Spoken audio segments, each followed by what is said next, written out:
Water signs, tignan po natin kung ano ang mensahe para sa iyo ngayong araw. Keep in mind po na ito ay general reading lamang, so hindi po lahat ay makaka-relate, so be open-minded.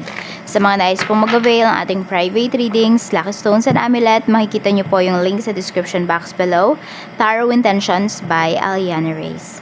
Tingnan natin kung ano po ang mensahe for you ngayong araw. Spirit guide, mensahe natin kay water signs. So we have 7 of Wands. Ayan, pagod yung iba sa inyo ngayong araw. Sobrang pagod. Parang pagkagising nyo pa lang, water signs, yan na yung mafe-feel ninyo. Alam mo yung parang gusto mo nang mag-give up. Ayan, parang nagpahinga ka, natulog ka, pero pagod ka pa rin pagkagising mo. So pwede po na hindi lang talaga physical yung inyong dinadala. Some of you, emotional or mental. Yan, nahihirapan kayo. Tignan natin. Okay. 4 of Wands. Nagpapakatatag na lang talaga yung iba sa inyo kasi pwedeng maraming umaasa po sa inyo. Okay, yung iba pala sa inyo pwedeng nagtatrabaho kayo sa malayo, ganyan. Kaya nalulungkot, na homesick yung iba sa inyo. Yan yung nararamdaman ng iba. Okay. Yan, naguguluhan ka. Siguro ang dami mong gagawin ngayon. Diba? Di mo alam ano ba yung uunahin mo. May mga pinag-iisipan ka rin dito ng mga decisions mo from past na sa tingin mo ay nagkamali ka. So, may reflection kayo dito or realization, more on realization. Kayo na nakikita dito or sabihin natin ginagawa on, may na-realize kayo ngayong araw na ito dun sa mga bagay na ginawa ninyo. Pwede po na ngayon pa lang siya talaga nag-appear. Yung yung epekto nung mga decisions na ginawa po ninyo. Ngayon nyo palang nakikita na it's either tama ba yung ginawa ninyo or mali ba. Mag-ingat din kayo kasi pwede po na may nakaka-stress dito na conversation. Ayan po, meron kayong pag-uusapan ng isang tao na to at may stress ka. Siguro nakaka-stress talaga yung mga sinasabi niya sa'yo. So wag mo na lang munang kausapin kung sa tingin mo stress lang yung binibigay sa'yo ng tao na yun.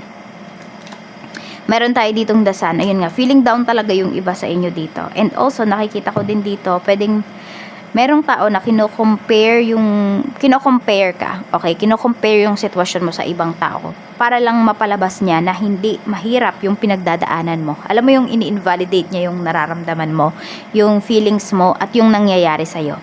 So, this is only temporary. Magiging temporary to kung alam niyo kung paano ba i-handle yung situation at malalaman ninyo kung paano ba mag-say no or mag-say yes sa mga bagay na sa tingin po ninyo ay worth it, no? Worth it na paglaanan ng oras ninyo ngayong araw na ito.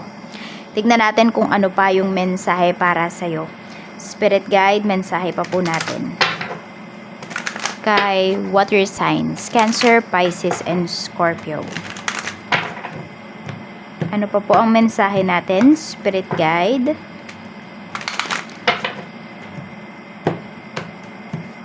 Okay, meron tayo ditong internet. Ayan, so pwedeng yung nakaka-stress na usapan, hindi nyo pala yan personal na makakausap, pwedeng sa internet. Kung kayo po, ayan, mga comments, mga ganyan, pwede siya. Dance. May nagpapapawis dito. Yun, yung iba sa inyo, siguro kailangan nyo lang talagang magpapawis. Kailangan talaga kumilos kayo. Iba kasi yung kilos nung naglilinis at iba yung kilos nung nag-exercise talaga. Ayan po. So, tingnan natin. We have guide.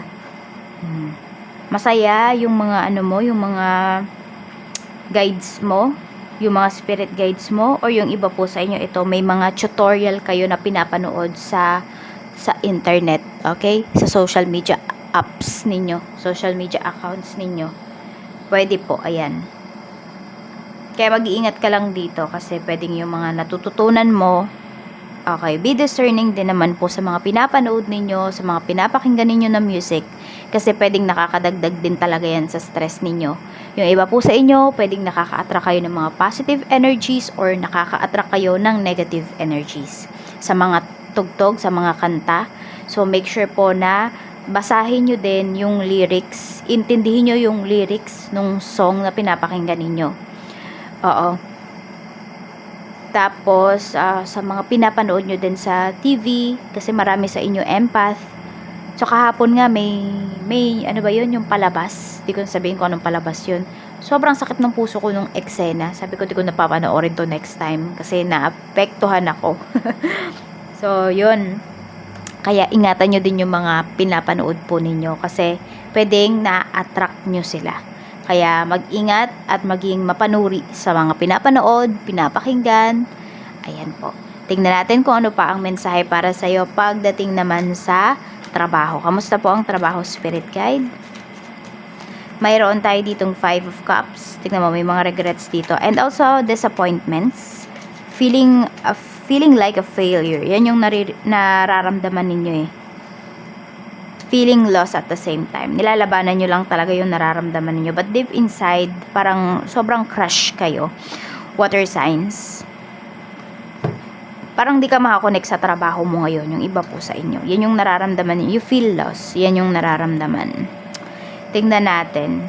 Meron dito pwedeng nag-i-stay lang kayo talaga sa work kasi no choice. No choice kasi wala namang ibang tutulong sa inyo. Oo. And no choice kayo dahil may mga umaasa nga po sa inyo dito.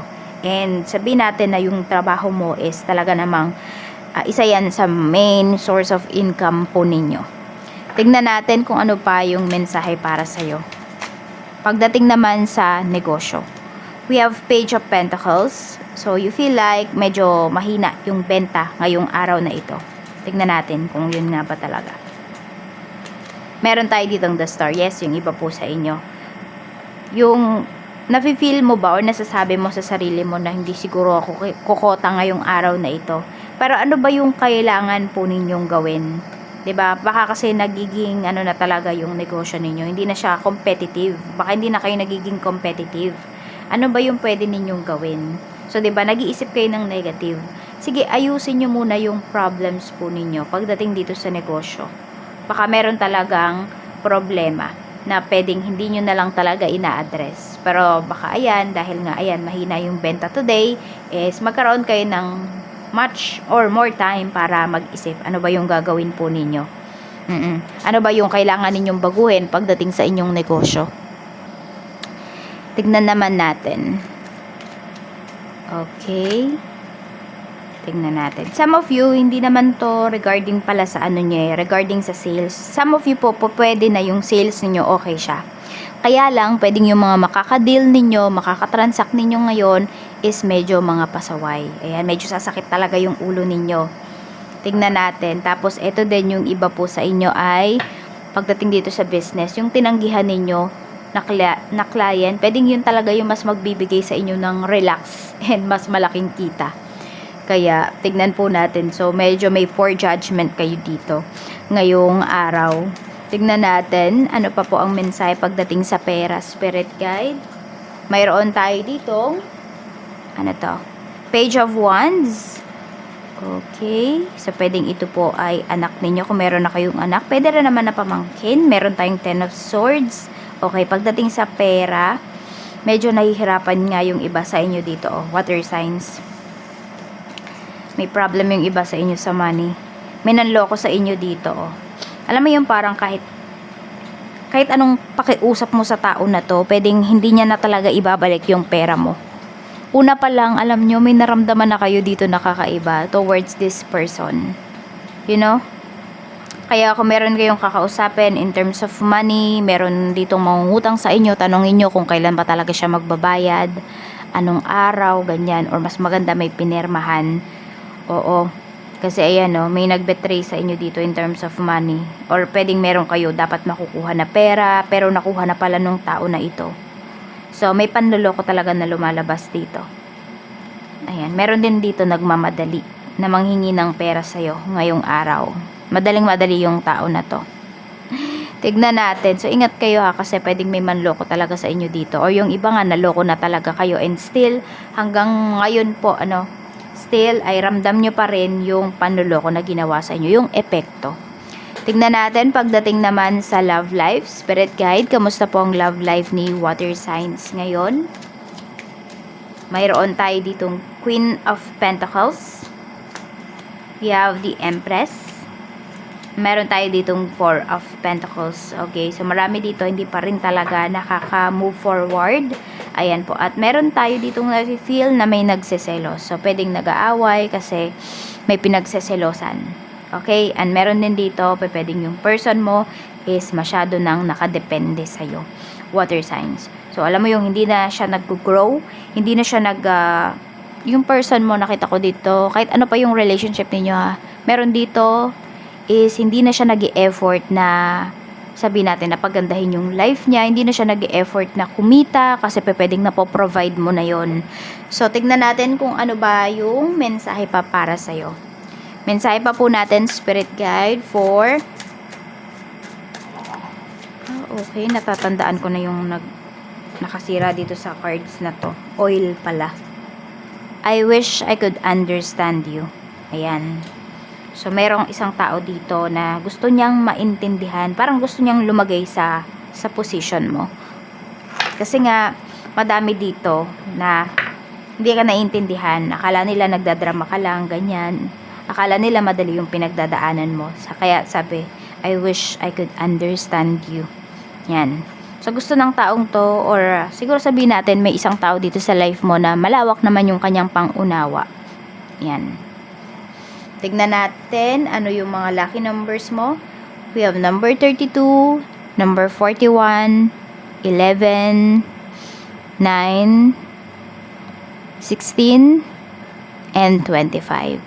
Maraming salamat po, water signs. Mag-iingat ka always and more blessings to come. Bye-bye!